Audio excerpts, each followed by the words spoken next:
Muy buenas noches. ¿Sí están observando lo que estoy proyectando en la pantalla? Si por favor me podrían confirmar.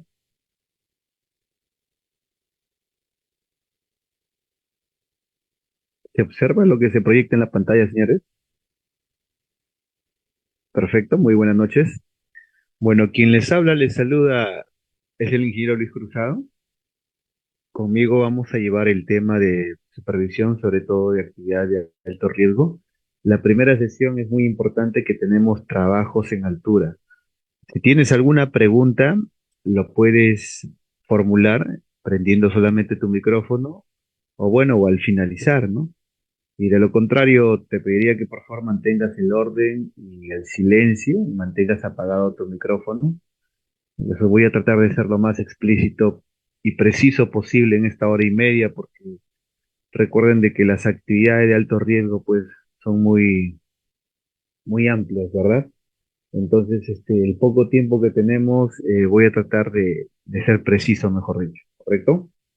Entonces, mi nombre es Luis Antonio Cruzado Bartra, yo soy ingeniero metalurgista, tengo una especialización en lo que es gestión de riesgos ambientales y seguridad en las empresas, ya cuento ya con más de 10 años de experiencia en lo que es supervisión y dictado de cursos de actividad de alto riesgo para el sector minero y otros sectores económicos, ¿no? Entonces yo les doy una cordial bienvenida a todos y a cada uno de ustedes y bueno, vamos a iniciar con mucho ímpetu y ganas para poder aprender más que todo, ¿no? De lo que nosotros estamos escuchando. Los objetivos, tenemos que ser bien claros con respecto a los objetivos que nosotros tenemos, es identificar, por ejemplo, los peligros a los que se está expuesto durante todos los trabajos en altura y sobre todo proponer las medidas de control necesarias para realizar su labor de la mejor forma, evitando así la ocurrencia de incidentes, ¿no? Ustedes saben de que los incidentes, a diferencia de los accidentes, ya son situaciones no deseadas que avisan, ¿no? O nos están indicando de que algo pudiese pasar, ¿no? Entonces, es muy importante tener en cuenta de que nosotros en el trabajo no solamente podemos llegar a accidentarnos, sino también a enfermarnos. Por eso es muy importante implementar los controles, ¿no? Aquellos que eviten las enfermedades o los accidentes y aquellos controles que sirvan para mitigar la severidad de las consecuencias cuando tú te expones a un agente que te puede enfermar o a una situación donde te pueda accidentar, ¿correcto? Trabajos en altura. Entonces, es muy importante, por ejemplo, tener en cuenta de que todas las actividades que se ejecutan sobre 1,80 m del suelo se les denomina trabajos en altura. Esta condición requiere de especial control, ya que mantiene la potencialidad de accidente que podría tener consecuencias de lesiones graves o incluso de forma extrema la muerte del trabajador y aprende con nosotros a identificar esas acciones y situaciones de peligro para que puedas trabajar más seguro y prevenir eventos de riesgo. Entonces se considera trabajos en altura a toda actividad que se realice por encima de 1,80 m, ejecutando trabajos sobre o bajo el suelo, como por ejemplo en sistemas de plataformas fijas, móviles o rodantes, en pozos o excavaciones en general, fachadas o estructuras en voladizo. Entonces, para todos los trabajos realizados en altura se deberá de utilizar un arnés de seguridad con un sistema de afianzamiento, es decir, un estrobo con una línea de vida, independientemente de la plataforma de trabajo calculado y diseñado por un profesional competente, ¿no? Entonces, yo quiero que compartirte esta información clave. El arnés con la línea de vida y el arnés con la línea de vida y amortiguador no previenen tu caída, ¿ya? Lo que hacen es detener tu caída. Significa que para que un arnés y una línea de vida con amortiguador actúen, ¿qué es lo que tú primero tienes que hacer? Tienes que caerte. Y una vez que te caes, recién ellos van a detener tu caída. Por lo tanto, no son controles que prevengan situaciones, sino son controles que van a mitigar la severidad de las consecuencias. Entonces, muy importante tenerlo en cuenta. Quiere decir que cuando tú utilizas un arnés con una línea de vida y un amortiguador, tú tienes que saber que en cualquier momento tú te puedes caer. Ahora, al tener el arnés, es lógico que tú tienes que saber que este arnés va a actuar sobre tu cuerpo, es decir, va a detener tu caída. Pero para que tú utilices un arnés con una línea de vida con amortiguador, tú tienes que hacer el cálculo de la distancia. ¿A qué distancia te vas a encontrar del suelo? No es lo mismo encontrarse a 2 metros del suelo que a 4 metros ni a 6 metros. No es lo mismo, ¿ya? Tú tienes que saber que un arnés con una línea de vida y amortiguador necesitan mínimo un espacio de aproximadamente 5,5 metros a más para poder de una u otra forma actuar como se debe. Significa que en alturas menores a 5,5 metros no te recomiendo utilizar una línea de vida con amortiguador, sino que a menos de 5,5 metros puedes utilizar, por ejemplo, un arnés con una línea autorretráctil, o puedes utilizar un arnés con barandas y una línea de restricción, pero no con una línea de vida con amortiguador, porque se supone de que tú, cuando caes, la línea de vida, ¿qué es lo que hace? Absorbes energía de impacto con el amortiguador, pero para que absorba esa energía de impacto, se tiene que hacer un cálculo en el vacío. Y ese cálculo en el vacío aproximadamente tiene que tener una distancia mayor de 5,5 metros, ¿ya? Entonces, muy importante que tú lo tengas en cuenta porque de repente la mayoría de personas cometen el error que están a 2 metros o a 3 metros del piso y están con un arnés y una línea de vida con amortiguador. No, a alturas bajas, menores a 5,5, se recomienda un arnés, pero con una línea autorretráctil o un arnés con barandas y una línea de restricción, ¿no? Entonces, muy importante en ese caso tenerlo en cuenta. Déjame decirte que para que tú hagas trabajos en altura, para que tú hagas trabajos en altura, tú tienes que tener una serie de descartes. ¿Qué significa descartes? Situaciones anómalas en tu salud que realmente certifiquen de que tú no te vas a marear, tú no vas a tener vértigo o tú no te vas a caer cuando estés, por ejemplo, a 5 metros, a 6 metros, a 12 metros, a 15 metros, dependiendo de las características de tu puesto de trabajo. Ojo, repito, no cualquier persona puede hacer trabajos en altura. Por ejemplo, te dicen, oye, Carlos, ¿tú puedes hacer trabajos en altura? Tú sin saber dices sí, pero ¿qué sucede cuando Carlos se encuentra ya a 5, a 6, a 7, a 10, a 12 metros del suelo? Comienza a marearse. Carlos tampoco lo sabía. Y ese mareo, ese miedo, ese temor puede hacer de que esta persona se venga abajo. Por eso es muy importante descartar a una persona con anomalías en la salud a través de un examen médico. ¿Y qué cosa te descartan en una situación para actividades de trabajo de alto riesgo? Por ejemplo, tenemos acá síntomas, hábitos y antecedentes personales nos están indicando, ¿no? ¿Y por qué nos están indicando estos síntomas, hábitos y antecedentes personales relacionados, por ejemplo? Porque esto va a influir en tu actividad de trabajos en altura. Por ejemplo, una persona tenemos que descartar que sufra de agarofobia. La agarofobia, etimológicamente la palabra agarofobia proviene del griego y significa literalmente miedo a la plaza. En un sentido más amplio podemos entender la plaza como un símbolo de un lugar lleno de gente. De ahí la agarofobia sería el miedo a los lugares concurridos.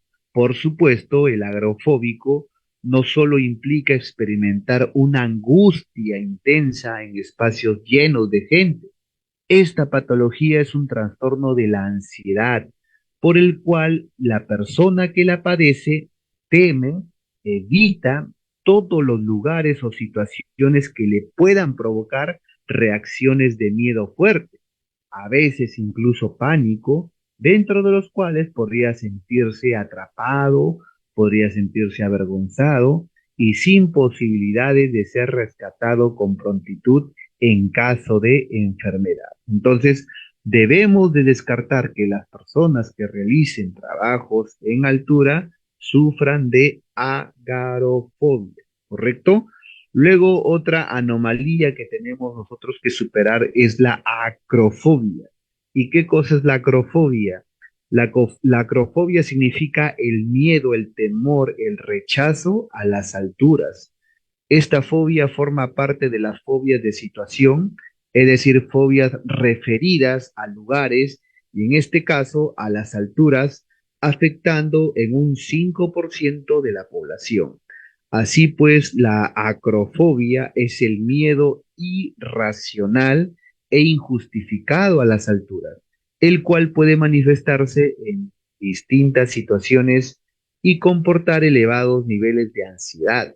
La acrofobia se trata de un tipo de fobia específica y esta fobia tiene un alto componente relacional con el vértigo. O sea, la persona que sufre de acrofobia está muy íntimamente relacionada a la persona que sufre de vértigo. ¿Y qué cosa es el vértigo? Vamos a verlo más adelante. Más o menos el vértigo es cuando tú te encuentras a una altura y sientes de que todo se mueve alrededor. Te comienza a dar vuelta, vuelta y te comienzas, lógico, a marear, ¿no? ¿Has escuchado tú, por ejemplo, de la gente que se sube a una determinada altura y dice, oye, siento que el suelo me llama, o sea, porque se quiere caer? Entonces, las personas con esas anomalías no pueden realizar actividades de altura. Luego tenemos los famosos, en este caso, mareos, ¿no? También tenemos el famoso vértigo, que está muy íntimamente relacionado con el mareo. Se conoce como vértigo a la sensación subjetiva. ¿Por qué es una sensación subjetiva? Porque solamente esa persona siente, no lo sienten los demás, solamente esa persona lo siente. Es una sensación subjetiva de movimiento, de giro del entorno o de uno mismo o de precipitación al vacío sin que exista realmente. Es decir, la persona que sufre de mareos, de vértigo, solamente él ve que las cosas se mueven a su alrededor, no lo ve el compañero. Entonces, al ver solamente él que las cosas se mueven, se precipitan, giran a su alrededor de él, el sí, lógico que se va a sentir mareado, ¿no? Y en una de esas, pues se va a venir abajo. Entonces, se acompaña normalmente de náuseas, de pérdidas del equilibrio, es decir, del mareo, y sensaciones de desmayo inminente. El vértigo se relaciona casi siempre con una alteración del sistema vestibular que se halla dentro del oído interno y coordina el mantenimiento del equilibrio, así como nuestra postura. El vértigo puede ser momentáneo o durar horas o incluso días. Entonces, eso de que nosotros tengamos, por ejemplo, una otitis viene a ser una infección al oído, ¿no? Es muy peligroso porque recuerden de que nuestro equilibrio se encuentra en nuestros oídos, ya es muy importante. Aquí el señor Ricardo Mesa Gutiérrez dice, no escucho nada. ¿Él es el único o la mayoría no escucha nada? A ver si podría, por favor, contestarme la mayoría. ¿Se escucha o no se escucha, señores?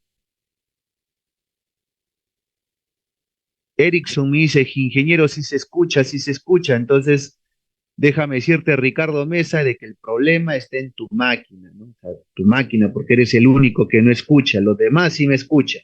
Si no, lógico, ya me dirían, ya, ingeniero, no se escuchan, ¿no? Está todo normal, me dice, ¿correcto? Continuamos. Entonces, como yo les decía, es muy importante tener en cuenta todo lo que yo te estoy mencionando, porque mira, el fin de semana yo he estado realizando una actividad y la verdad me he subido a un tanque y el tanque ha tenido 15 metros del suelo, ya 15 metros del suelo.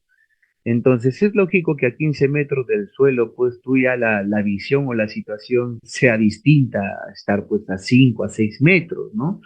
Entonces, si una persona realmente pues sufriese de vértigo o de agarofobia o de acrofobia o de mareos, pues simplemente no pudiese mantener un nivel de trabajo a 15 metros en un suelo, en un cilindro, ¿no? Entonces es muy importante tener en cuenta todos estos descartes, el cual yo te estoy mencionando. Pero veamos qué cosa es exactamente el vértigo, a ver.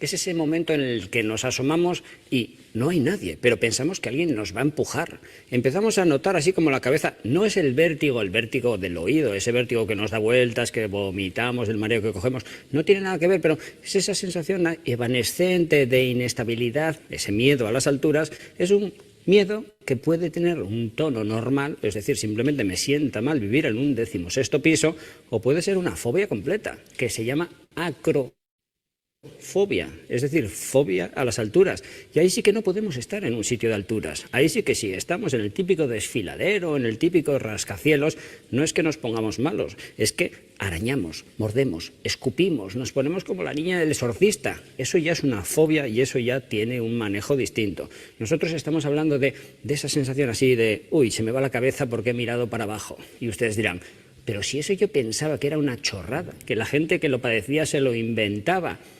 Pues no voy a decir que sí, porque yo lo padezco y entonces me estoy llamando chorras a mí mismo, pero todavía no sabemos por qué se produce. De hecho, hay muchos experimentos. Hay gente que lo vincula a haberse dado un buen leñazo de pequeños y entonces cogimos miedo a las alturas. O gente que tiene unos padres demasiado protectores y siempre, Pepe, que te vas a caer, Pepe, que estás muy alto, Pepe, que te vas a descalabrar. Ese tipo de chorradas psicológicas en las que yo creo que no tienen ninguna vinculación, yo creo que no va por ahí, pero fíjense, hay hasta experimentos con bebés, ¿sí? Esos seres adorables con el Pobres. pañal.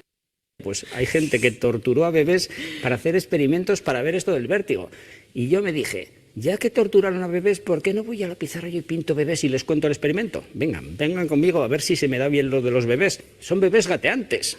Se hizo un experimento cogiendo bebés gateantes. Fíjense ustedes lo que hay que hacer para coger a esos probes benditos y hacer este experimento. Tenemos un bebé gateante, que era el bebé más feliz que una perdiz. Y ya como el otro día me acusaron de haber creado el bebé pingüino, ahora ya lo pongo en modo simbólico, en modo rayita para que esos tan avezados en neologismos no me lo bauticen.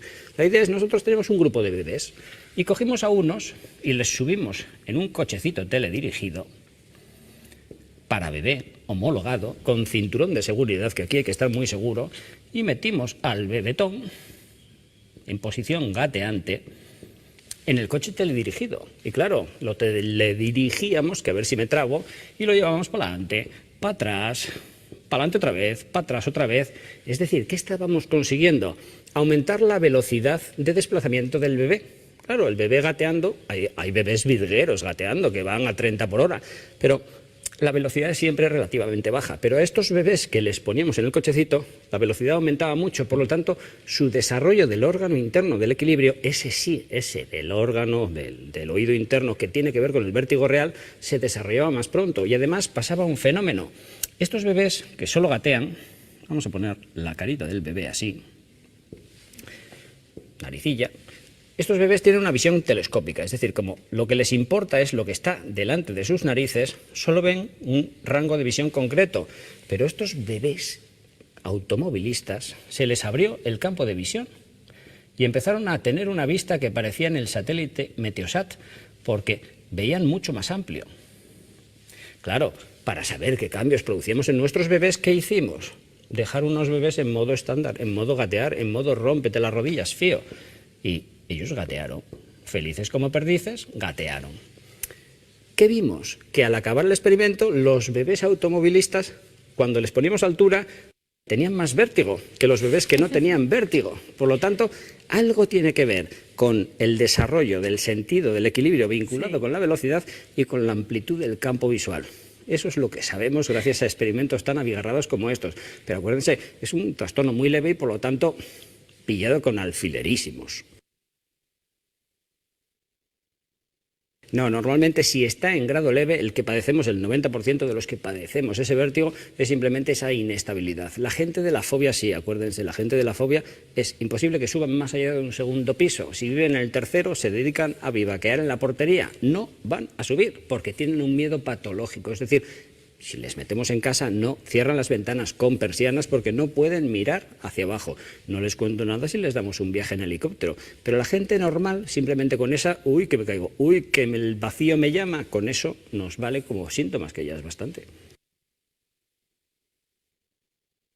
Pero a que en el avión puedes mirar por la ventanilla. En el avión los Sí. vertiginosos podemos mirar, porque miramos de frente, no miramos para abajo, y por lo tanto ese sentido del equilibrio, no estamos mirando para abajo y no lo tenemos tocado. Acuérdense de los bebés Fernando Alonso.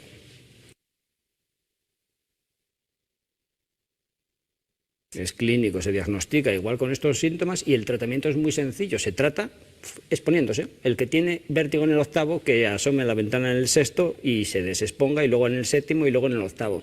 Acuérdense, es una patología muy facilita y el tratamiento es muy facilito. El de la fobia ya es peor, ya hay que hacer tratamiento de modificación de conducta, de darles muchas soflamas y muchas peroras para intentar que racionalicen que ese miedo es irracional, pero bueno, eso nos meteremos con las fobias otro día. Con el vértigo, simplemente con exponernos un poco de piso en piso, nos lo vamos quitando el que quiera quitárselo.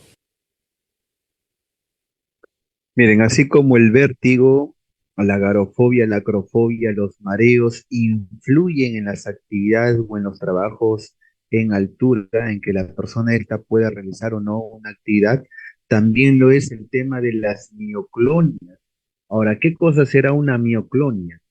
Una mioclonia es un movimiento involuntario, breve y rápido de amplitud variable que se originan habitualmente en el sistema nervioso central, se generan por la actividad brusca y breve de un grupo de músculos, generando un movimiento tipo sacudida en la región corporal afecta. Imagínate tú estar en una actividad a 10 metros y que de manera este, inesperada y fuera de control se comiencen a mover tus piernas o tus brazos, ¿no? Esa es la mioclonia, un movimiento involuntario.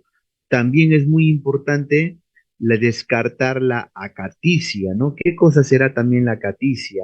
La acaticia es una condición característica por una inquietud interna y una incapacidad para estar quieto, que puede manifestarse en cualquier parte del cuerpo, incluyendo las piernas. Las personas que la padecen, si se quedan quietas, experimentan un profundo malestar. La caticia puede ser un efecto secundario de ciertos medicamentos, ¿no? Como los antipsicóticos, los antidepresivos, por ejemplo, ¿no? Para las personas que suelen consumir ese tipo de medicamentos, entre otros. También ocurre como resultado de la interrupción repentina de estos medicamentos, y se estima que hasta un tercio de las personas que toman este tipo de medicamentos de forma regular presentan estos síntomas, ¿no? Entonces estamos hablando de la caticia, la incapacidad que tiene el trabajador o la persona que va a realizar actividades en altura de estar quieto, por ejemplo, no tiene que estar en movimiento. Luego tenemos el tema también de las convulsiones, ¿no? Las convulsiones sí son movimientos involuntarios que afectan, lógico, al sistema nervioso de la persona, en donde la persona suele sacudirse, ¿no?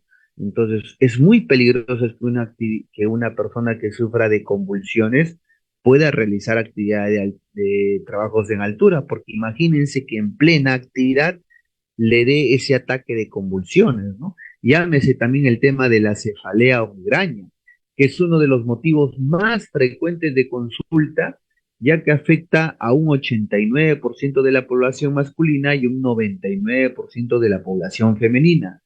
Actualmente existen más de 200 tipos de cefaleas, diferentes con características y tratamientos distintos, aunque sea fundamentalmente identifica el tipo. Y uno de los grandes problemas que nos encontramos en el diagnóstico erróneo de la migraña y la cefalea tensional pero ¿cómo lo podemos diferenciar? Por un lado, la cefalea tensional es el dolor de la cabeza más frecuente en la población general, que normalmente se produce a consecuencia de contracturas graves, exceso de estrés y falta de sueño. Esta enfermedad empieza con molestias en la parte posterior de la cabeza y se extiende hacia la parte frontal, afectando en muchos casos a ambos lados de la cabeza. Quienes padecen esta cefalea suelen describirla como una sensación de presión, como una banda apretada, a diferencia de otros tipos de cefalea, como la migraña. La cefalea tensional generalmente no se acompaña de náuseas o sensibilidad justamente al ruido, ¿no? Entonces tenemos que tener bien claro este tipo de anomalías. También contamos, por ejemplo, con las prohibiciones para las personas que consumen alcohol o consumen algún tipo de drogas, ¿no? La recomendación, si tú estás en un tratamiento médico y estás consumiendo pastillas o medicina, sería muy importante que tú eso lo indiques a tu supervisor, porque las pastillas y los medicamentos lo que hacen es adormecer el cuerpo. Entonces, una persona que trabaja en actividades de trabajos en altura no puede estar pues adormecida, ¿no? En ese caso también lo que es la insuficiencia cardíaca, por ejemplo, ¿no? La insuficiencia cardíaca es una enfermedad crónica y degenerativa del corazón que impide que éste tenga capacidad suficiente para bombear la sangre y por lo tanto de hacer llegar suficiente oxígeno y nutrientes al resto de los órganos. Esto es debido a que el corazón está demasiado débil o se ha vuelto rígido y no puede hacer bien su trabajo de bombear prácticamente sangre a todo el cuerpo. Suele ser crónica y provoca síntomas por todo el cuerpo, ya que los diferentes órganos y músculos no reciben suficiente oxígeno y nutrientes y por lo tanto no pueden funcionar con normalidad, ¿no? Las personas, por ejemplo, que sufren de enfermedades psiquiátricas tampoco pueden realizar actividades de trabajos en altura, porque esa enfermedad psiquiátrica a ellos les da la sensación de que tú, que eres el compañero, le quieres atacar o le quieres hacer daño. Entonces esta persona puede agredirte, puede empujarte, o esta persona por la desesperación de querer salvarse puede saltar. Entonces, debido, lógico, a su estado patológico, ¿no? Luego tenemos también el tema, por ejemplo, de la HTA no controlada. ¿Qué cosa es la HTA? Es la hipertensión arterial, que es una de las principales causas prevenibles de enfermedades cardiovasculares y de muerte en el mundo. Su prevalencia global en adultos oscila entre el 30% y el 45%, siendo mayor en hombres el 24% que en mujeres el 20%. La alta prevalencia concuerda en todos los países independientemente del estado de ingresos económicos de esto.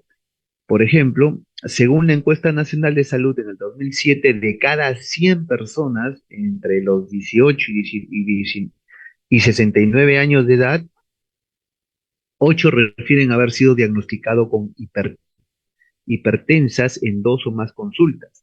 Esta prevalencia disminuye al 6.7% cuando se tiene en cuenta el consumo de medicamentos antihipertensivos, ¿no? No obstante, esta misma encuesta determinó una prevalencia del 22.8% de hipertensión arterial, es decir, cifras de presión arterial, y después de realizar una medición a una muestra representativa de la población encuestada, ¿no? Eso es con respecto a la hipertensión arterial no controlada, ¿no? Luego tenemos el tema del asma, por ejemplo, el asma no controlada, ¿no? Se considera asma grave, por ejemplo, no controlada cuando para su tratamiento se requiere de múltiples fármacos y en dosis elevadas para conseguir mantenerlo bajo control o cuando a pesar del tratamiento permanece mal controlada. A su vez, la Sociedad Americana y la Sociedad Europea para la Respiración la definen al asma como el requerimiento a un tratamiento con altas dosis de CSI, Es decir, el CSI son los corticoides, ¿no?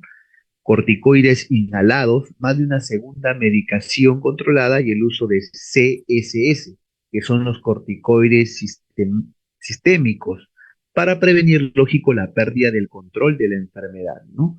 O que permanezcan sin control a pesar del uso de estos tratamientos. Además, hay que tener en cuenta la frecuencia también de los síntomas, ¿no? Entonces, una persona con asma no controlada no puede realizar trabajos en altura, ¿no? Luego tenemos el tema también de la diabetes mellitus, ¿no? La diabetes mellitus, por ejemplo, es una enfermedad en donde en la sangre hay un exceso de glucosa. Entonces, la persona puede estar en un estado normal, pero ¿qué sucede, por ejemplo, cuando la glucosa sube los niveles en la sangre? Esa persona puede tener dolores de cabeza, incluso mareos. Entonces, si se encuentra a una altura de 5, 6, 7, 10, 12 metros, esta persona puede caer, ¿no? Luego tenemos el TEC moderado. ¿Qué cosa es el TEC? Es el traumatismo encefalocraniano, que es una causa frecuente de morbimortalidad en nuestro medio y de alta incidencia de accidentes de tránsito que elevan la frecuencia de la presentación de esta enfermedad. Es importante tener en cuenta la terapéutica inicial para estabilizar al paciente, la que incluye el manejo de las vías aéreas, la estabilización hemodinámica, terapéutica inicial de la hipertensión endocraniana y la sedación y analgesia, y el uso de los anticonvulsionantes y profilaxis de estos eventos tromboembólicos venosos, evitando las complicaciones secundarias y mejorando el propósito lógico de la enfermedad, ¿no? Entonces, como ustedes habrán visto, tenemos que considerar la salud de la persona, del trabajador, que sea compatible con los trabajos en altura. No podemos nosotros exponer a cualquier persona y decirle, oye, toma el arnés, colócate y sube. No, esa es una irresponsabilidad por parte del supervisor y por parte de la empresa, porque incluso hasta el propio trabajador o la propia persona pueden de una u otra forma desconocer que padecen de alguna de estas enfermedades mencionadas, ¿no? Entonces, muy importante tenerlo en cuenta. Ahora, ¿cuáles son las causas principales de las caídas que nosotros tenemos con respecto al personal que realiza trabajos en altura? ¿Por qué la gente se cae? Se cae en primer lugar por los actos y factores personales inadecuados. ¿Qué significa un acto inadecuado? Es un comportamiento que tiene la persona frente a determinada situación. ¿Qué cosa es un factor personal? Es una característica intrínseca de una persona con respecto a otra. Por ejemplo, un acto inadecuado sería, en este caso, no utilizar o no anclarse correctamente, ¿no? O no seguir los procedimientos o los estándares de seguridad. Ese es un acto inadecuado. ¿Y qué cosa sería un factor personal que pueda influir un accidente? De que una persona tenga más experiencia o que una persona tenga menos experiencia, ¿no? Con respecto a la otra. Entonces, acá tenemos los actos y factores personales inadecuados. En este caso, por falta de conocimiento. La gente se accidenta porque no sabe, porque no conoce, porque no los capacitan, pues. Tú cuando no capacitas a un personal o cuando no te capacitas o cuando no te capacita tu empresa, tú vas al frente de trabajo pensando o creyendo que es de esta manera la actividad, cuando estás haciendo todo lo contrario o estás propiciando situaciones que realmente puedan desencadenar una situación irracional y insostenible y también imprudente que puede ocasionar un accidente, ¿no? Entonces, la falta de conocimiento es uno de los factores personales. Si la persona conoce, va a tener más probabilidad, en este caso, de tomar buenas decisiones y buenas acciones. Pero si la persona no conoce, se convierte en presa fácil de los peligros y los riesgos. Luego tenemos por falta de capacidades. Lamentablemente no todas las personas tenemos las mismas capacidades y eso me estoy enfocando a las aptitudes, ¿no? Tanto físicas, fisiológicas y o mentales, necesarias para desarrollar los trabajos en altura, ¿no? y principalmente por falta de valoración de la seguridad. Y aquí donde me enfoco en las personas o en los trabajadores que tienen exceso de confianza. Significa de que la confianza les ha hecho bajar la guardia, la experiencia que ellos tienen les ha hecho bajar la guardia, lo que es un tremendo error en el trabajo, porque ustedes saben de que por más experiencia que tú tengas, tú no puedes bajar la guardia, ¿no? No es que los accidentes y los peligros te tengan a ti miedo por tu experiencia, para nada, porque al final un accidente es igual para una persona practicante novata que para una persona profesional y con experiencia, ¿no? Entonces, estos son los actos y factores personales por cual mayormente se desencadenan situaciones de siniestralidad llamadas incidentes o accidentes, ¿no? Pero así como los actos y los factores personales inadecuados, tenemos acá que son la falta de conocimiento, la falta de capacidades y principalmente la falta de valoración de la seguridad. También los que propician accidentes son las condiciones y los factores laborales. Veamos ahí cuáles son estas condiciones y cuáles son estos factores laborales. Por ejemplo, una condición que haría de que una persona se caiga de a un desnivel sería, por ejemplo, las características de la superficie de trabajo, ¿no? Si yo tengo una superficie de trabajo muy lisa, significa que yo puedo resbalar, ¿no? ¿Qué pasa si tengo una superficie de trabajo muy estrecha? También podría significar que piso mal y me caigo a los costados porque justamente no tiene barandas. Entonces, la superficie de trabajo, la superficie en donde yo piso para poder realizar mis actividades de alto riesgo, también, lógico, influyen en mis accidentes. Luego tenemos las condiciones climáticas adversas. ¿El que llueva o no llueva puede influir en un accidente? Claro que sí. La lluvia o el factor climático influye en los accidentes, no solamente de trabajo, sino también en los accidentes de tránsito. Entonces, el factor climático o el factor clima es un factor muy relevante para cualquier tipo de actividad.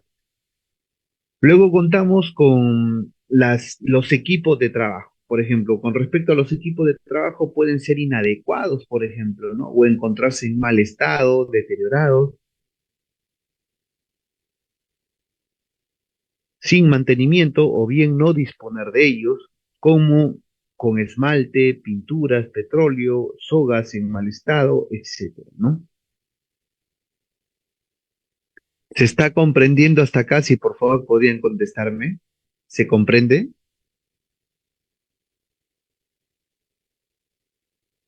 ¿Están comprendiendo hasta esta parte? Excelente, dice, todos dicen que sí, sí, entonces prosigo, correcto, prosigo.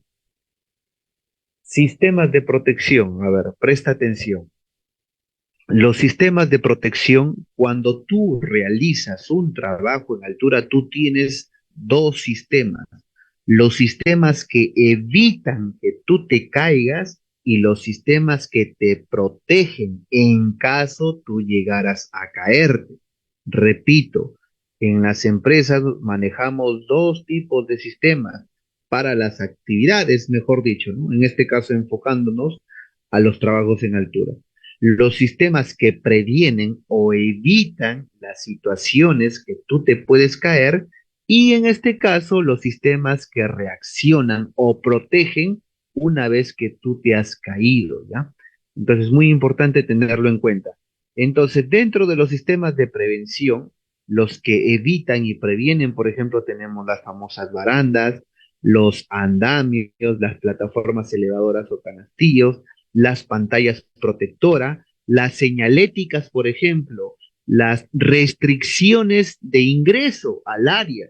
Si tú realizas una restricción del área, es decir, solamente ingresa personas autorizadas o personas que le han dado el visto bueno por la experiencia o habilidades que tienen con respecto a los trabajos en altura, estaríamos nosotros filtrando aquellas personas que no reúnen esas cualidades.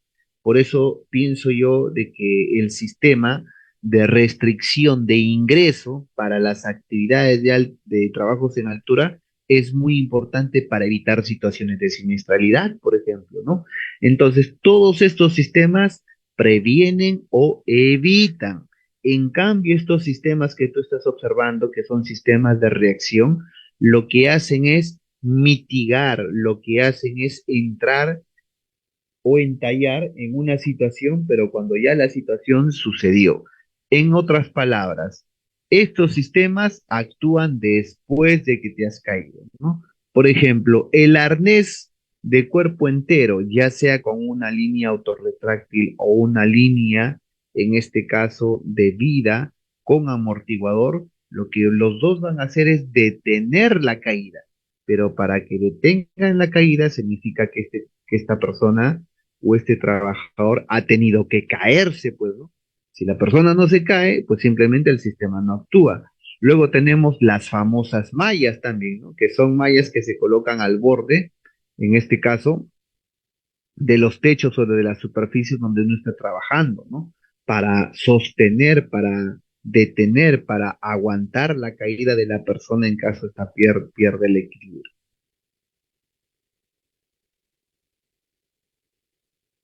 Entonces, dentro de estas medidas, de estos sistemas de prevención, son sistemas destinados a advertir o a advertir acerca de un peligro o a identificar físicamente los peligros. Dentro de ellos se cuenta con las barandas, los andamios,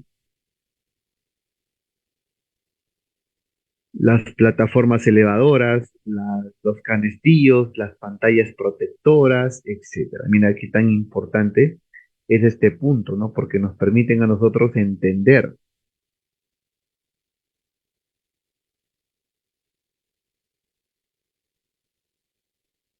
Bueno, acá tenemos las famosas plataformas elevadoras o canestillos, ¿no? Que mayormente tienen una capacidad máxima de 280 kilogramos, lo cual solamente está destinado para una persona más sus herramientas de trabajo, ¿no? Es una estructura diseñada para una operación manual en trabajos en altura, con espacios y dimensiones adecuados para el desplazamiento del operador y su comodidad de trabajo con una capacidad máxima de 280 kilogramos y su ajuste automático de 280 kilogramos y su ajuste de automático de centro de gravedad, que es posible lograr un trabajo seguro y confiable. Además cuenta con un aislamiento eléctrico exactamente de 1000 voltios o 1 kV. Entonces es muy importante también tenerlo en cuenta. Luego tenemos también las barandas, por ejemplo, ¿no? Las barandas también son muy empleadas para evitar que las personas caigan, ¿no? Por eso son controles preventivos. Nosotros tenemos una baranda superior, una baranda intermedia y una baranda inferior. Recuerden de que la altura de una baranda tiene que estar aproximadamente en 114 centímetros o 1,14 centímetros. Puede tener más 7 centímetros por encima o puede tener menos 7 centímetros por debajo, ¿no? En otras palabras, la altura máxima de una baranda debe ser 1,20 m, ¿no? Recuerda de que la baranda superior tiene que ser lo suficientemente fuerte para resistir una fuerza horizontal de 200 libras o aproximadamente 90 kilogramos fuerza, ¿no? En ese sentido, en la fuerza horizontal, ¿no? Y luego tenemos una baranda intermedia. La baranda intermedia debe ser capaz de resistir una fuerza en horizontal de 150 libras. Entonces, estamos hablando aproximadamente de 70 kilogramos fuerza, ¿no? En ese sentido. La baranda la baranda inferior no especifica su resistencia, solamente su objetivo es evitar que los objetos que estén en el suelo puedan caer. Por eso se lo conoce también como un rodapiés, ¿no? Como rodapiés, para evitar que en este caso se presenten situaciones de caída de objetos en el suelo, ¿no? Que se puedan en este caso tener. Luego tenemos también en este caso las escaleras, ¿no? Las escaleras también son métodos que evitan que las personas se caigan. Las escaleras, por ejemplo, vienen con una información al costado, vienen con una capacidad de carga. Jamás suban a la misma vez dos o más personas en una escalera, porque eso puede superar la resistencia de la escalera y esta se puede partir, ¿no? Entonces es muy importante tener en cuenta también que cuando se utilizan unas escaleras en el borde del techo, estas deben de superar 1 metro del borde del pecho, ¿ya? 1 metro del borde del pecho. Así como hemos visto los sistemas que previenen o evitan, los sistemas que previenen o evitan, ahora vamos a ver los sistemas de reacción. ¿Cuáles son estos sistemas de reacción? Los que te protegen, pues, los que actúan una vez que tú te has caído, ¿no? Los sistemas de reacción sirven para detener las caídas y con una manera, y son una manera de proteger a los trabajadores al momento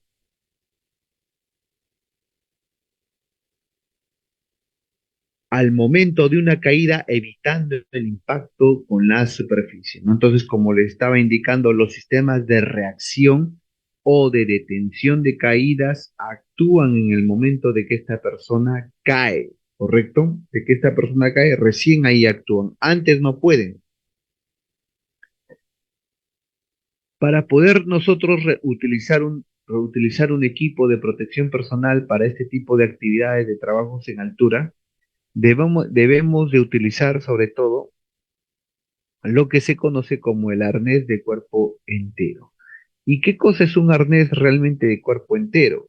Como su propio nombre lo indica, es un equipo que tiene de una u otra manera un medio para detener una caída. Ese medio para detener una caída se llama arnés de cuerpo entero, que es, donde las correas del arnés, por ejemplo, deben ser de material sintético y los anillos en D de material y los anillos en D de acero forjado con una resistencia de 5.000 libras. Significa de que esas hebillas o esos ganchos para que se rompan, se debe de ejercer una fuerza muy superior a los 2.270 kilogramos, ¿no? Luego, el arnés debe de contar con un anillo de D en la espalda para, para conectar la línea de anclaje, ¿no? Entonces recuerden de que en la parte posterior nosotros tenemos un anillo dorsal, ¿no? Que es este punto de acá. En el anillo dorsal, ¿y por qué se le llama dorsal? Porque justamente está en la parte del dorso, pues, de la espalda, ¿no? El arnés debe de contar con un anillo en D en la espalda para conectar, lógico, a la línea de anclaje.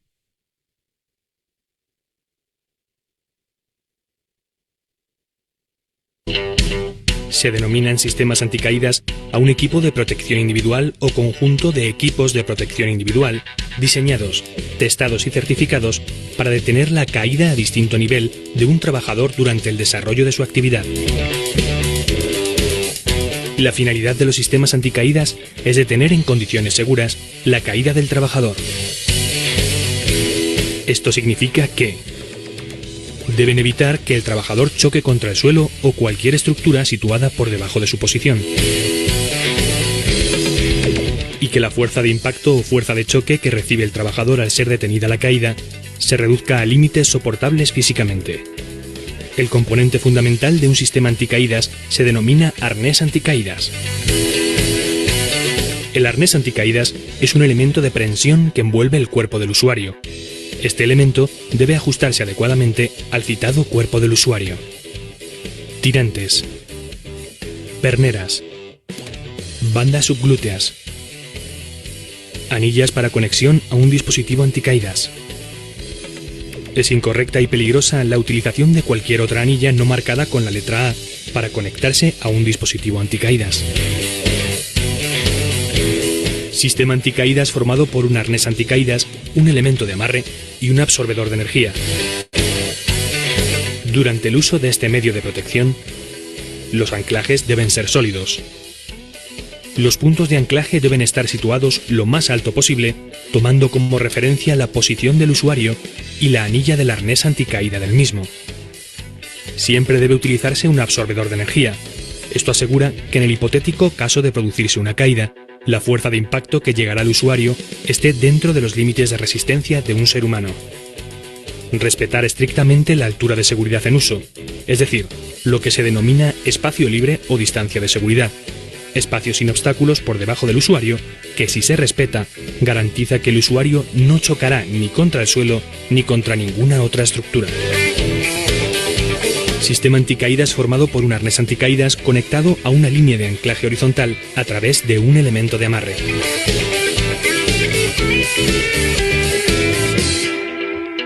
Este sistema se emplea normalmente tanto para proteger al usuario durante los desplazamientos horizontales en el acceso al lugar de trabajo, como durante la realización del trabajo en tales condiciones.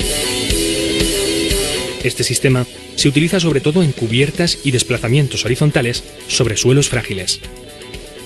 El sistema indicado está formado por un arnés anticaída unido por un elemento de conexión o amarre a una línea de anclaje horizontal. Sistema anticaídas formado por un arnés anticaídas conectado a su línea de anclaje vertical mediante un dispositivo anticaídas. El sistema que se describe es el utilizado como medio de protección durante el acceso, desplazamiento y ejecución de cualquier actividad laboral en el plano vertical sobre todo tipo de estructuras verticales. Se utiliza en torres de telefonía, aerogeneradores, antenas y mástiles de telecomunicaciones, torres y apoyos del sector eléctrico, protección en bordes de forjado en obra. El sistema indicado está formado por un arnés anticaídas unido por un elemento de amarre o conexión a un dispositivo compatible con la línea vertical de anclaje. La línea de anclaje puede ser un cable metálico, un raíl o una cuerda. Durante la instalación del dispositivo sobre su línea, antes de la utilización de este medio de protección, las pautas a seguir por el trabajador tienen como fin que el uso sea correcto, eficiente y seguro. Comprobar el buen estado de la línea de anclaje y del dispositivo que se instalará sobre la misma. Identificar la línea con la finalidad de instalar únicamente sobre la misma el dispositivo compatible indicado por el fabricante. Instalar el dispositivo compatible con la línea. Comprobar que el dispositivo está adecuadamente orientado. Si tiene marcajes en forma de flechas de orientación, las flechas deberán estar hacia arriba, que desliza hacia arriba y hacia abajo, y que bloquea adecuadamente a carga. Lo comprobaremos dándole un tirón seco hacia abajo. Comprobada la solidez y el buen estado de la línea de anclaje y del dispositivo anticaídas, conectar el dispositivo a la anilla pectoral o dorsal del arnés marcada con la letra A y utilizarla como medio de protección durante el desplazamiento vertical. Atención: no es una buena práctica colgarse del dispositivo para realizar el trabajo. En el caso descrito, será necesario utilizar un dispositivo de sujeción. Sistema anticaídas formado por un arnés anticaídas conectado a un dispositivo anticaídas retráctil. El sistema indicado está formado por un arnés anticaídas unido a un dispositivo anticaídas retráctil, también llamado dispositivo anticaídas de reposición automática.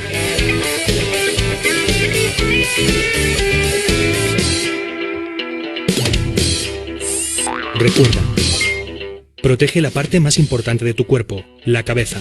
Piensa de forma lógica y utiliza siempre casco. Lee siempre las instrucciones de estos equipos de protección individual. Asegúrate de entender su funcionamiento. Comprueba que todos los equipos de protección individual que utilizas se encuentran en buen estado y no han caducado. Utiliza siempre un arnés anticaídas. Conéctate a los dispositivos anticaídas por medio de la anilla del arnés marcada con la letra A. Para realizar los trabajos, no te cuelgues de los dispositivos anticaídas. Pon en conocimiento de tus superiores cualquier defecto, anomalía o desperfecto que detectes en los equipos de protección individual anticaídas.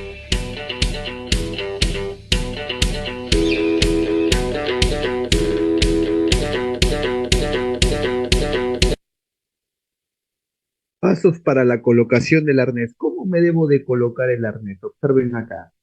Ustedes en la parte posterior del arnés, en la parte posterior ustedes tienen la argolla dorsal, la argolla que va justamente en la espalda, en el lado del dorso. Tú sujetas con la mano esa argolla dorsal y lo que tiene que hacer el arnés es prácticamente caer con todas sus correas, ¿no? Entonces, de esa manera tú lo puedes ubicar, mejor dicho, para poder maniobrar con facilidad. Luego se lo coloca como si te estarías colocando una mochila. Todo el mundo alguna vez ha utilizado una mochila, ¿verdad? Tercer paso, una vez colocado como mochila, ahora lo que tú vas a hacer es unir los anillos transversales en el pecho, ¿no? Que son prácticamente, son como hebillas que se traslapan una con la otra, ¿no? Tanto en el pecho como también puedes hacerlo también en las piernas, ¿no? Como tenemos ahí. Una vez que has traslapado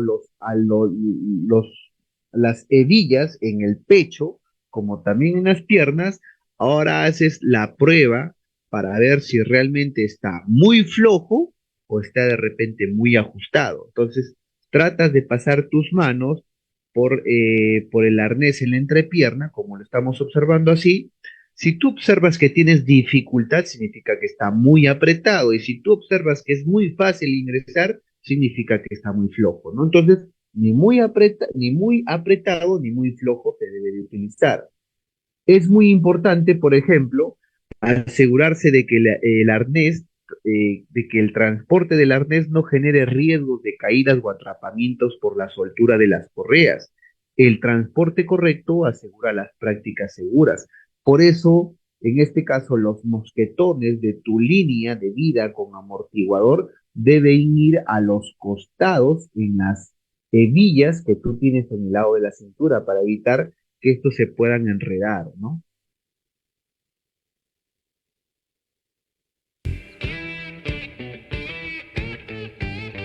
Para comenzar, colócate el arnés sobre los hombros y revisa que las bandas no tengan dobleces. Revisa que la argolla quede colocada exactamente entre los omóplatos de la espalda. Enseguida, coloca el punto número 1 que corresponde a la sujeción del pecho. Después, coloca el punto número 2 que sujeta la parte baja del pecho del lado izquierdo. Y de igual manera, coloca el punto número 3 del lado derecho.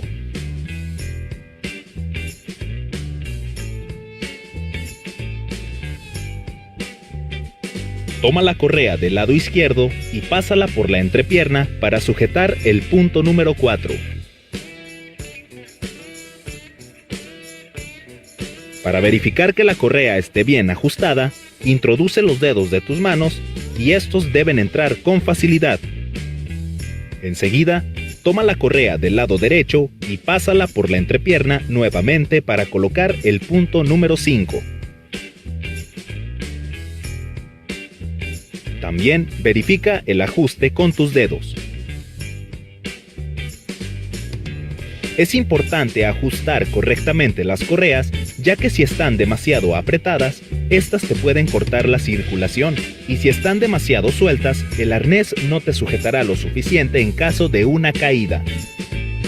Revisa en la parte trasera que la correa que une los dos extremos del arnés vaya colocada debajo de las posaderas. Por último, para comprobar que el ajuste de la correa del pecho es el adecuado, introduce el puño de tu mano derecha por debajo de la correa. Recuerda que debe entrar con facilidad y no debe de estar muy apretado. De esta manera es como se coloca correctamente un arnés de seguridad de 5 puntos. ¿En cuánto debe estar el peso del usuario? Es una pregunta muy interesante y muy importante. Cuando una persona se coloca el arnés, cuando una persona utiliza un arnés, esta persona, su peso debe estar entre 59 y 140 kilogramos, ¿no? Incluido, lógico, sus equipos y sus herramientas. Repito, una persona debe estar entre 59 y 140 kilogramos. Este es el peso del usuario, del trabajador, de aquella persona que va a utilizar un arnés, ¿correcto?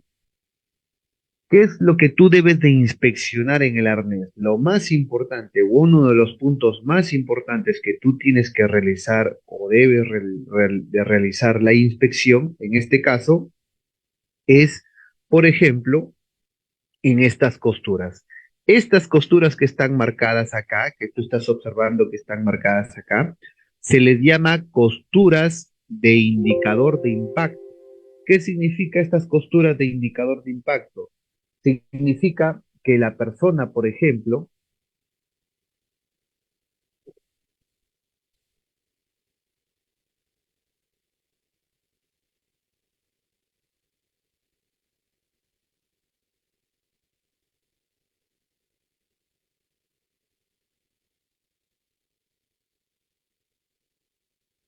las costuras, indicadores de impacto, nos están señalando o diciendo de que ese arnés ha sido o no ha sido utilizado. Por ejemplo, si tú lo encuentras en buen estado, es un indicativo de que este arnés aún no detiene la caída de ninguna persona, ¿correcto?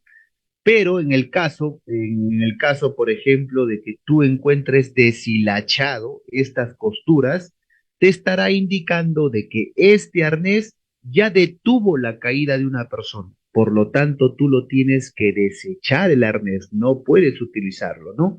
¿Dónde se encuentran estas costuras indicadoras de impacto? Se encuentran en la parte posterior, justamente en la zona de la argolla dorsal, ¿no? Entonces, es muy importante que tú lo inspecciones, ¿no? Como lo estás observando acá. Luego tenemos se debe de inspeccionar la reata, o mejor dicho, las costuras que estén en perfecto estado, que no estén deshilachadas, que no estén, en este caso, pintadas o recubiertas por algún tipo de agente o químico que pueda deteriorarlas. Es muy importante. Entonces, nosotros tenemos que tener en cuenta, por ejemplo, que hay muchas situaciones en que nosotros debemos de inspeccionar nuestro arnés, sobre todo antes de que eh, podamos nosotros utilizarlo. Luego tenemos que prestar atención muchísimo a las etiquetas. Miren, las etiquetas del arnés que tenemos acá dan una información muy valiosa, muy valiosa. Entonces, ahí nos indican de qué marca es, cuál es la capacidad del arnés, etcétera, etcétera. Entonces, yo lo que te recomiendo es que revises tus etiquetas, correcto, del arnés antes de cada uso. Luego tenemos que inspeccionar los herrajes, las cerillas, las argollas, los pasadores, sobre todo si son metálicos, porque la corrosión lo que hace es deteriorar, por ejemplo, el metal, ¿no? Si ustedes revisan sus anillos, que tenemos acá, sus anillos metálicos, en los anillos metálicos a ustedes les van a dar una información muy valiosa, como es la capacidad de la argolla, ¿no? O de la hebilla. Hay hebillas que te resisten 1.6 kN. Recuerden de que el kN significa kilonewtons. Un kilonewtons equivale a 100 kilogramos fuerza. Entonces, si tú encuentras en una hebilla que dice 1.6 kN, significa que ese valor de 1.6 o 16 kN, tú lo multiplicas, por ejemplo, por 100, 16 kN por 100, y te está dando un valor prácticamente pues de 1.600 kilogramos fuerza.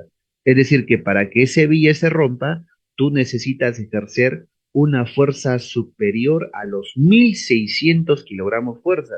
Hay argollas, por ejemplo, en los mosquetones que están en alto relieve que dice 22 kN. ¿Qué significa estos 22 kN? De que este mosquetón, para que se pueda romper, se tiene que ejercer una fuerza superior a los 22 kN, es decir, 2.200 kilogramos fuerza aproximadamente, ¿no? El tema de la corrosión hace de que estas hebillas pierdan, lógico, debilidad, resistencia a la carga, ¿no? Lo cual pueden romperse. Por eso es muy importante inspeccionarlos si están o no corroídos. ¿Cuál es la máxima distancia de caída libre con el arnés? Muy importante. La máxima distancia de caída con arnés va a depender de dónde tú te estés anclando, ¿no? Hay arneses que tienen argollas en el pecho, como hay arneses, usualmente la argolla lo tienen en la espalda, que es la argolla dorsal, ¿cierto? Entonces, estos arneses en el pecho prácticamente son los arneses tipo X que le llaman, ¿no? A diferencia de los tipo H que no cuentan con argolla en el pecho, solamente tienen en la parte posterior. Entonces, la máxima distancia, ojo, si tú estás anclado en el pecho y estás realizando un trabajo de ascenso o descenso por una línea de vida vertical, tú tienes que saber de que la máxima distancia al cual tú te puedes caer estando anclado en el pecho es solamente aproximadamente de medio metro o 60 centímetros, a diferencia de que si tú estás anclado en la espalda, tu máxima distancia de caída libre es 1,80 m, como tú lo estás observando acá, 1,80 m, ¿ya? Ahora, cuando uno se ancla en el pecho, es lógico que tiende a tener mayor vulnerabilidad con respecto al impacto o a la fuerza de impacto que recibe, a diferencia que cuando uno está anclado en la espalda. Por eso es que te indican de que la máxima distancia de caída libre en el pecho es 60 centímetros y en la espalda es 1,80. Recuerda que a mayor distancia de caída libre, mayor energía de impacto vas a recibir en el cuerpo, ¿no? ¿Cuál es la máxima fuerza de parada que se puede o que se puede soportar, ¿no? En este caso, como tú tienes una distancia muy corta, si estás anclado en el pecho, es lógico que la máxima fuerza que uno puede recibir y puede resistir es de 4 kN o menos, siempre y cuando tú estés anclado en el pecho.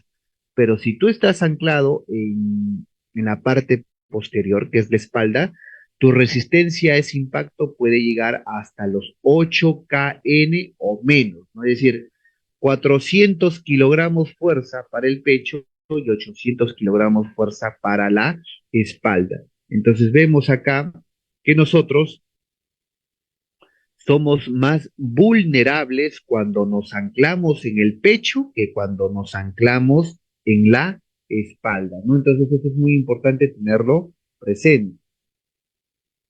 ¿Qué más nos indican, por ejemplo? Con respecto a los cinturones de posicionamiento, como su propio nombre lo indica, es un cinturón que nos ayuda a posicionarnos, ¿no?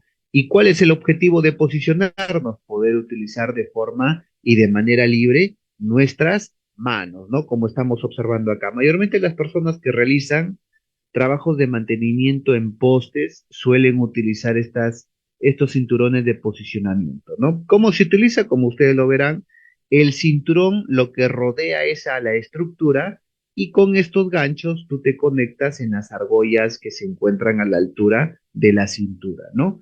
De esta manera se previene o se evita la caída de la persona y que esta persona pueda utilizar libremente sus manos, ¿no? Luego, con respecto al punto de anclaje, mi punto de anclaje debe ser lo suficientemente fuerte para poder resistir o tolerar de manera violenta la caída de una persona. Bueno, el estándar indican de que el punto de anclaje por cada persona, debe resistir aproximadamente 5.000 libras o traducidas en kilogramos fuerzas, estamos hablando aproximadamente de 2.500 kilogramos fuerza. Prácticamente el punto de anclaje debe ser tan fuerte que soporte un vehículo suspendido en estado de reposo, como tú lo estás observando, ¿no? Por cada trabajador. Luego tenemos el tema, por ejemplo, del conector de anclaje de 2 anillos, ¿no? El conector de anclaje. ¿Para qué me sirve el conector de anclaje? Imagínate si tú estás en una plataforma y sobre tu cabeza haya una viga grande. La viga es un punto muy resistente, ¿no es cierto? Que puede soportar mi caída. Pero ¿sabes qué cosa? No tiene, en este caso, argolla para yo poder enganchar mi gancho, ¿no? ¿En dónde coloco mi gancho? Entonces, como esa viga que está sobre mi cabeza, sé que reúne las condiciones para hacer un punto de anclaje lo suficientemente fuerte, pero no tiene argolla, ¿qué es lo que yo lo coloco a esa viga o le doy vuelta? Le coloco un conector de anclaje. Si nosotros observamos acá, el conector de anclaje sí tiene las argollas, en este caso, un conector de anclaje es como una faja, como tú lo verás, ¿no? Es como una eslinga que a los extremos, ¿qué es lo que tiene? Tiene argollas de conexión. Entonces, estas argollas de conexión nos sirven justamente para poder nosotros anclarnos, ¿no? Tiene una resistencia a la rotura de 22.2 kN o 5.000 libras también, como lo estamos observando. Luego tenemos acá la siguiente pregunta. De acuerdo a la información que yo les he dado con respecto al punto de anclaje, ¿ustedes creen que la situación acá de este trabajador al anclarse en estas dos varillas sea lo suficientemente conveniente para poder, en este caso, resistir la caída de este trabajador? Pues simplemente yo considero que no, ¿verdad? Porque estas dos varillas que tú estás observando acá, a leguas o a vista, no reúne pues las características que te estoy diciendo de que debe de soportar mínimo 5.000 libras aproximadamente. Tú tienes que ser consciente que cuando tú trabajas en altura, tú te vas a sacar con violencia, tú no te vas a sacar como una pluma, no, con violencia. Incluso las personas que se anclan en los andamios de forma incorrecta, y si ese andamio no está arriostrado, una estructura, y una persona se cae, la caída de esa persona puede jalar el andamio incluso. Entonces tenemos que tener nosotros una información y una capacitación adecuada para no cometer estos errores, pues señores. Estos errores que ustedes están observando acá son imágenes o fotos de las cuales yo he tomado como supervisor. Ya estas personas yo los había capacitado. Entonces acá creo que tenemos un tema más que todo de comportamiento, más de información, porque así como hay accidentes por culpa de o por falta de información, también hay accidentes por desacato a los estándares, ¿no? Hay accidentes porque las personas tienen mala actitud, es decir, estas personas conocen, pero simplemente no lo quieren hacer, pues. La línea de vida horizontal, con respecto a esta línea de vida horizontal, observemos, línea de vida horizontal debe también tener una resistencia de 2.270 kilogramos o 5.000 libras por cada trabajador. Pero la forma como está en este caso instalada esta línea de vida deja mucho que desear, ¿verdad? En primer lugar, una línea de vida no tiene de que tener un pandeo, es decir, no tiene que tener mucho ángulo con respecto, en este caso, a la horizontal, ¿no? Porque imagínate, si esta persona se llegara a caer, esto podría estirarse. Por lo tanto, nos indican lo siguiente. La instalación adecuada de una línea de vida horizontal debe de tener las siguientes características. Miren con grapas y miren el tipo de cable que se está utilizando, ¿no? El cable mayormente mínimo debe ser de 3/4 de pulgada, es un cable grueso, resistente. En los extremos de cada línea de vida, de la línea de vida horizontal, debe haber mínimo 3 grapas y cada grapa debe de mantener una distancia de 10 centímetros, como lo estamos nosotros observando. La cantidad mínima de grapas es 3, el cable tensado, la flecha que no supere los 20 centímetros y la distancia del cable suelto debe ser superior a 5 veces el diámetro del cable. Este cable tiene un diámetro, este cable suelto tiene que tener una longitud mínima a 5 veces el diámetro del cable, como mínimo. A este cable se le llama cable muerto y a este cable que sigue de largo se le llama cable vivo, ¿no? Como lo estamos nosotros enfocando aquí. Entonces, una persona competente que instala una línea de vida horizontal tiene o debe de saber que en los extremos de esa línea de vida horizontal tiene que haber mínimo 3 grapas manteniendo las características indicadas, ¿no? Luego tenemos con respecto a la línea de vida a la línea de anclaje con amortiguador, ¿no? Esta línea de anclaje con amortiguador.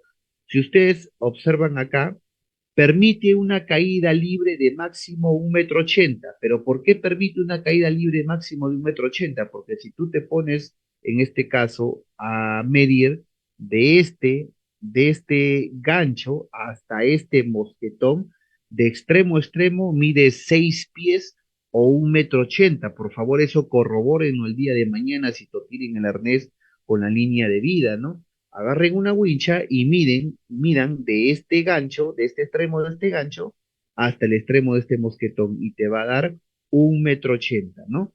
Y al activarse por efecto de la caída, permite una elongación máxima. ¿Qué significa elongación máxima? A eso se le llama desaceleración. ¿Por qué se le llama desaceleración de 1,07 m? Porque dentro de este amortiguador que tú estás observando, hay arnés que está,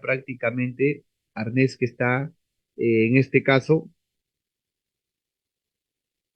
arnés que está doblado dentro de este amortiguador. Y a medida de que este amortiguador va absorbiendo la energía de impacto, se va rompiendo. Dentro de este arnés, si tú lo estiras, te llega a una longitud máxima de 1,07 o en los mayores y en los peores casos hasta 1,20 m, ¿ya? Entonces, entre 1,07, 1,05 hasta 1,20 m puede llegar la desaceleración, o también le llaman pues la longitud del arnés que se encuentra dentro, ¿no? Este punto. Los componentes de la línea de anclaje, como ya hemos visto, ¿qué componentes tiene la línea de anclaje? Este de acá, el de arriba, se le llama en este caso gancho, ¿ya? Gancho conector. Este gancho es el que tú te anclas a la argolla dorsal en la parte posterior del arnés. Y estos que se encuentran acá, estos se llaman mosquetones. Estos mosquetones sirven para anclarse en el punto de anclaje o en la línea de vida horizontal. ¿Qué más tenemos? Tiene un amortiguador, ¿correcto? En este amortiguador hay arnés que está enrollado. Cuando tú estiras ese arnés puede llegar a medir 1,05 m o máximo 1,20 m. A eso, en distancia de caída libre, se le conoce como desaceleración, ¿ya? Entonces recuerda de que cuando tú te caes hay una fuerza que te atrae al suelo que se llama gravedad, pero hay otra fuerza que detiene esa fuerza, ¿no? O que va en sentido contrario, que en este caso es la fuerza que ejerce la línea de anclaje con el amortiguador y el arnés. El choque de esas dos fuerzas, de una fuerza que te jala hacia abajo y una fuerza que te detiene o te jala hacia arriba, el, la- el choque de esas dos fuerzas origina una fuerza resultante. Esa fuerza resultante va hacia el cuerpo del trabajador, pero esa fuerza, traducido en energía, se disipa o se distribuye por las correas del arnés, ¿no? No solamente por las correas del arnés, sino también parte de esa energía es absorbida por este amortiguador que yo te estoy, en este caso, mencionando, ¿no? Entonces, muy importante tenerlo en cuenta. Como yo les estaba indicando, dentro del amortiguador hay arnés que está enrollado, ¿ya? Cuando esto se rompe en distancia de caída libre se le conoce como desaceleración. ¿Cuánto puede llegar a tener este arnés enrollado? Puede llegar a tener 1,05 m o 1,20 m, ¿no? Entonces tenemos que tener en cuenta. En las en las hebillas del arnés está indicado la capacidad máxima de esa hebilla. En este caso, por ejemplo, tú vas a tener que encontrar hebillas de 22 kN. Significa que para que se rompa esta hebilla, tiene que superar, pues, esa hebilla tiene que sufrir una fuerza mucho mayor a los 2.250 kilogramos, ¿no? Luego tenemos las líneas de vida autorretráctiles, como también lo conocemos, ¿no? Los autorretráctiles sirven para detener caídas a una distancia corta. ¿A qué distancia corta? Menor a 5 metros, ¿no? Ellos te detienen a una distancia de caída de 0,6 metros. Adentro de esta línea autorretráctil se activa un freno y te detiene, solamente te permite desplazarte 0,6 metros, ¿no? El peso mínimo que debe de tener una persona para que el freno se pueda activar de esta línea autorretráctil es 34 kilogramos. Bueno, tenemos las líneas autorretráctiles acá que prácticamente se caracterizan por ser como un tambor. Dentro de este tambor viene enrollado cable acerado, ¿no? Este gancho que tú observas acá es prácticamente va en la parte posterior del arnés, en la argolla dorsal. Y esta argolla acá que tú lo ves de conexión, esto va en el punto de anclaje. Entonces, cuando esta línea autorretráctil siente que tú tienes una caída violenta, te detiene tu caída solamente a medio metro, ¿no? Fases de una caída libre, como lo estamos nosotros observando acá, las fases para que una persona caiga es la siguiente. Siempre se recomienda de que el punto de anclaje esté sobre la cabeza. ¿Por qué? Recuerda que a mayor distancia de caída libre, mayor impacto. Lo que tú necesitas es disminuir ese impacto. Y para que disminuyas el impacto o la energía de impacto, lo que tú tienes que hacer es disminuir distancia de caída. ¿Y cómo disminuyes distancia de caída? Anclándote lo más alto posible sobre tu cabeza. Recuerda eso. Cuando tú te anclas sobre tu cabeza, la distancia de caída es muchísimo menor y al ser muchísimo menor, el impacto también va a ser menor. ¿Qué sucede cuando tú te anclas aproximadamente a la altura de tus hombros? A la altura de tus hombros o a la altura de la argolla dorsal. Cuando tú te anclas a la altura de tus hombros o de la argolla dorsal, tú prácticamente estás propiciando una distancia de caída libre de lo que mide tu línea de vida con amortiguador. Es decir, tú estás propiciando una caída libre de 1,80 m. Recuerda de que los arneses están fabricados y están diseñados para soportar impactos que no superen una distancia de caída libre de 1,80 m. Es lo que mide tu línea de anclaje con amortiguador, pues, ¿no? Pero si tú eres una persona que no ha recibido capacitación, no te han entrenado o no te han dicho, lo que tú vas a hacer es cometer un error garrafal y por qué no decir un error mortal. ¿Por qué? Porque tú te vas a anclar a la altura de tus pies, es decir, te vas a anclar por debajo de tus hombros. Al anclarte por debajo de tus hombros, pues simplemente lo que tú vas a hacer es duplicar distancia de caída libre. Al duplicar la distancia de caída libre, tú duplicas energía de impacto y esa energía de impacto puede hacer que tu arnés falle, puede hacer de que tu cuerpo no lo soporte, no lo resiste. Por eso es que es muy peligroso que una persona se ancle a la altura de sus pies. Observemos acá esta caída libre, esta distancia de caída libre, ¿no? Tenemos acá, por ejemplo, el, la distancia A me indica la línea de conexión. ¿Cuánto mide la línea de conexión? 1,80 m o 6 pies. La distancia B me indica la desaceleración. Recuerda que la desaceleración es el arnés que está dentro del amortiguador, que es aproximadamente entre 1,05 a 1,20 m. En este caso lo han colocado 1,06 m.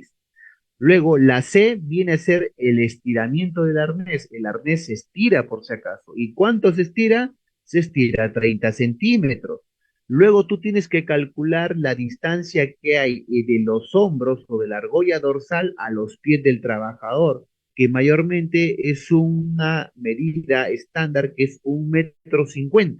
Lógico que puede variar dependiendo de la talla del trabajador. Hay trabajadores que son bajos o hay trabajadores que son altos.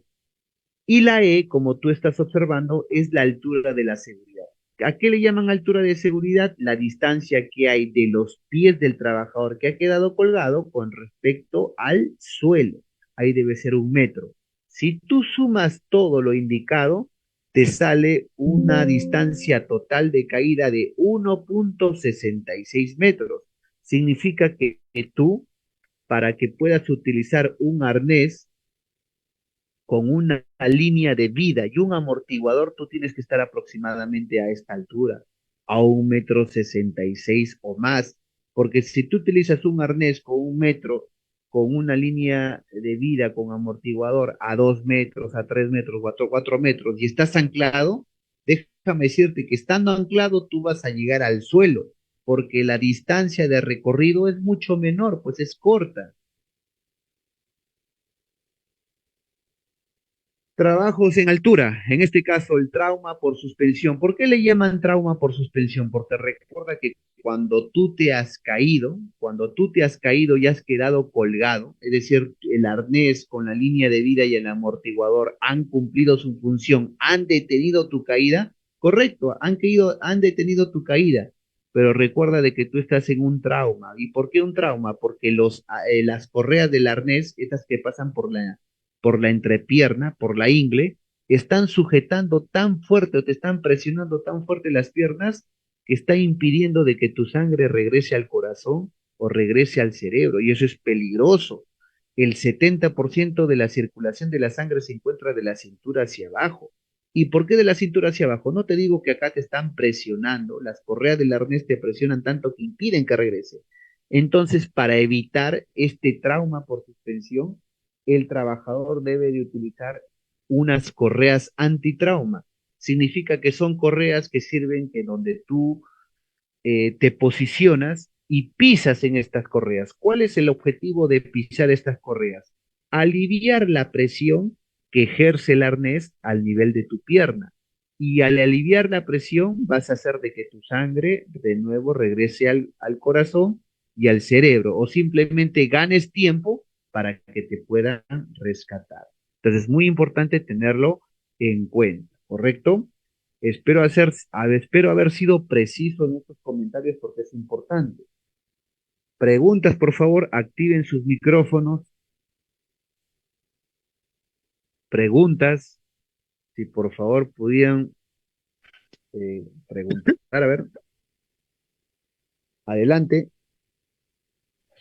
Ingeniero, buenas noches. Consulta, ¿qué NTP aplica para este tema de arnés? Gracias. Por ejemplo, con respecto a las NTPs, que son las normas técnicas peruanas, bueno, las NTPs aquí exactamente en el Perú nosotros lo que hacemos es mirar simplemente a la normativa extranjera, ¿no? Pero también tenemos, a ver, déjeme ubicar acá.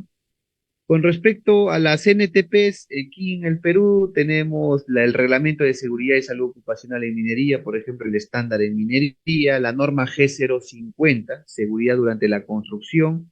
Tenemos la OSHA 1926.500 en la subparte M, que nos habla de la protección contra caídas. La 1926.500 en la subparte L, que nos habla de la protección contra caídas en andamios, y la subparte X que nos habla de la protección contra caídas en escaleras, ¿no? Luego también tenemos otras normas internacionales enfocadas a los trabajos en altura, que es la norma ANSI Z359.1, que nos habla de los requerimientos mínimos de seguridad de los sistemas de protección contra caídas, ¿no?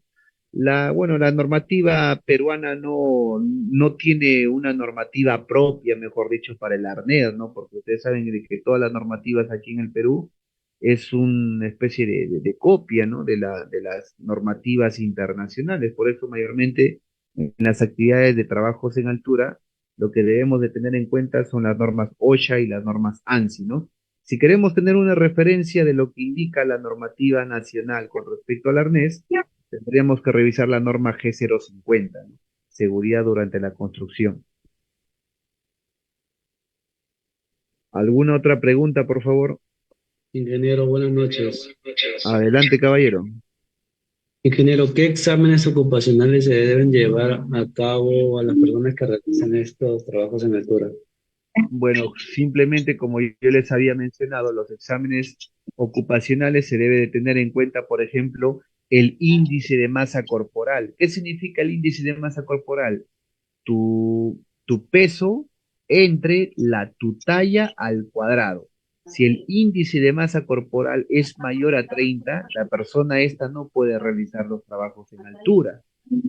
También se le debe de realizar un examen a los tímpanos, porque recuerda que en los tímpanos está el equilibrio prácticamente de la persona, un examen de hipoacusia, un examen de déficit estructural o funcional de miembros inferiores o de miembros superiores también, sustentación en un pie por 15 segundos, caminar libre sobre recta de 3 metros, de caminar libre, ojos vendados por, por 3 metros de longitud, el, la prueba de Romberg, por ejemplo, para los trabajos en altura, el adiocoquinesia cruzada y directa, un sinnúmero de exámenes realmente, pues, que nos ayuden a descartar de que esta persona pueda tener algún tipo de anomalía de repente cuando esté a una altura considerable, ¿no?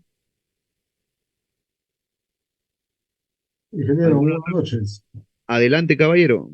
Guillermo Ulita le saluda.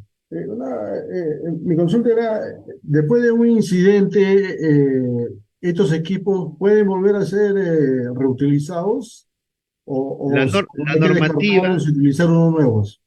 no, la normativa, incluso en la etiqueta del arnés indica que hay que cortarlo. Ahí lo indica, hay que cortarlo. Ni siquiera dice ir y dejarlo en el almacén, nada. Hay que cortarlos. Eso es lo que nos indican. Eliminarlos, ¿no? Gracias. Gracias. Eh, ¿Hay alguna pregunta más? sí, sí, buenas noches, ingeniero. Una consulta. Bueno, en realidad, cuando hablamos de toda la longitud de la caída, hablamos de la línea de enganche, hablamos del amortiguador de impacto, el factor de seguridad, la talla de la persona, estamos hablando por encima de los 5 metros. Pero ¿qué hacemos nosotros a alturas, en alturas, digamos, que pueden ser de 2 metros o de 3 metros? ¿Qué Como, alternativa podríamos tomar? Porque si vamos a ponerle un amortiguador de impacto no nos claro, va a servir de nada, ¿no es así? Entonces, ¿qué es lo que usted sugiere? claro que sí. Ujú, ¿qué tipo de arnés, no podemos usar? A ver, Gracias. lo vuelvo a repetir porque no estaba atento. Yo les he dicho, a partir de 5 metros y medio a más, tú utilizas un arnés con una línea de anclaje o línea de vida con amortiguador. Pero si tú estás a 2 metros, a 3 metros, tú utilizas otros sistemas de prevención, como por ejemplo son las barandas, o utilizas un arnés, pero con una línea autorretráctil. Las líneas autorretráctiles detienen tu caída cuando detectan un distanciamiento eh, máximo de medio metro, te detienen la caída. O puedes utilizar también un arnés con una línea de restricción. ¿Qué significa restricción? Limitación del movimiento. Es así.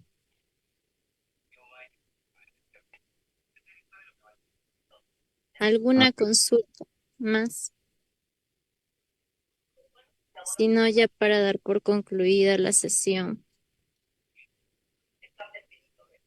muchísimas gracias a Coesi. El día de mañana tenemos otro tema también muy interesante. Por favor, prestemos atención y ganen tiempo también. Como yo les había indicado en un principio, pueden ir preguntando para que no se les acumule al final y bueno, al final quede poco tiempo, ¿no? Para preguntar. Ese sería mi consejo para sacarle mayor provecho. Gracias, ingeniero. Del mismo modo, agradecerle a usted por esta segunda vez que ya está formando parte de COESI, igual impartiendo todos sus conocimientos con nuestros participantes, agradecerle por una vez más ser partícipe de esta sesión y de inculcar más conocimientos a nuestros participantes. Nosotros nos sentimos muy contentos de que siga formando parte de la empresa y, bueno, siga compartiendo todos sus conocimientos. Gracias, ingeniero. Igualmente a ustedes. Hasta mañana. Hasta mañana. Por favor, nos quedamos un momentito para poder ya culminar con la sesión. Voy a compartir un momentito, por favor, mi pantalla. Las clases sí son grabadas. Las clases se comparten al finalizar media hora, que demora aproximadamente, ¿no? En subir la información. Entonces, igual se está compartiendo en los grupos de WhatsApp, también en la página web, pues ustedes pueden encontrar, ¿no? Los videos, la información, el curso.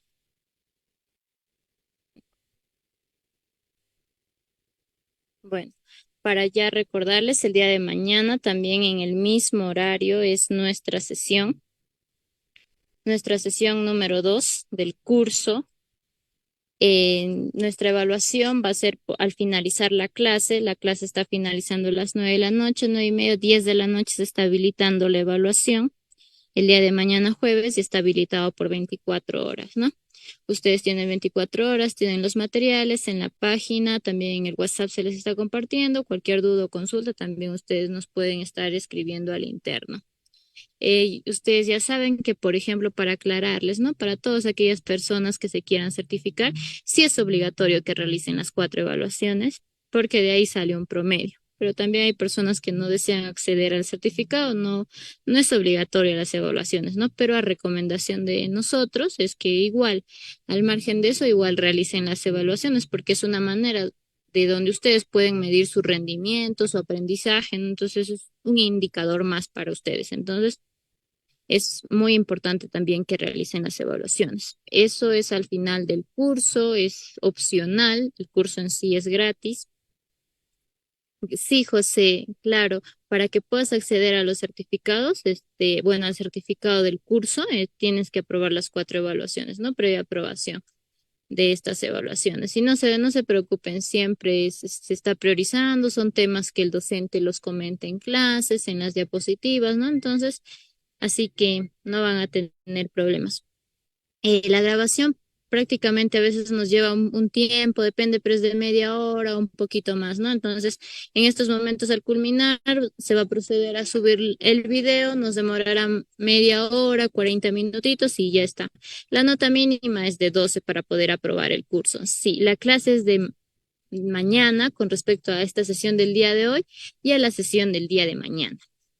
Así que nosotros, bueno, estamos muy felices de tenerlos a ustedes aquí presentes, que hay muchas personas que nos siguen acompañando y hay otros cursos que se vienen dictando. Gracias por la confianza también a todos ustedes. Nosotros siempre queremos brindarles el mejor servicio, así que cualquier duda o por recomendación que ustedes tengan, no duden en hacernos llegar para nosotros también poder mejorar, ¿no? Con la finalidad de poder brindarles el mejor servicio. Ahora, con respecto a las notas son publicadas después de la evaluación, al día siguiente, son publicadas. Ustedes en la página web se les va a compartir un enlace, solamente con el DNI van a poder verificar su calificación. Ya, eso creo que sería todo. Ahora, aparte, nosotros para poder hacer el registro lo estamos haciendo por el tema de las capturas de las cámaras, ¿no? Para eso les voy a solicitar que ustedes puedan prender su cámara el día de hoy para nosotros poder registrar, porque nosotros siempre estamos mandando evidencias, ¿no? Entonces, tenemos que concretar eso y para poder nosotros cumplir con el requerimiento que nos hace también el Colegio de Ingenieros. Entonces, les pido por favor que podamos prender nuestras cámaras para poder realizar nuestra fotografía respectiva del día de hoy, para nosotros poder registrarlos de esa manera. Muchas gracias, Gonzalo, Daniel, José, Guillermo, Rolly, José Padilla, Manuelito, Ricardo, Max, Sebastián. Por favor, a todos los colaboradores de COESI, si me apoyan con la fotografía respectiva para tomar el día de hoy. Si tienen algunas dudas, por favor, pregúntenos. No se olviden también de seguirnos en nuestras redes sociales. Siempre estamos impartiendo contenido para ustedes. A la voz de 3 nos hacemos la fotografía, por favor. 1, 2 y 3. Creo que ya están capturando. Gracias, gracias. Bueno, nos vemos el día de mañana. Que tengan muy buenas noches y que Dios los bendiga. Hasta mañana. Damos por concluida esta primera sesión.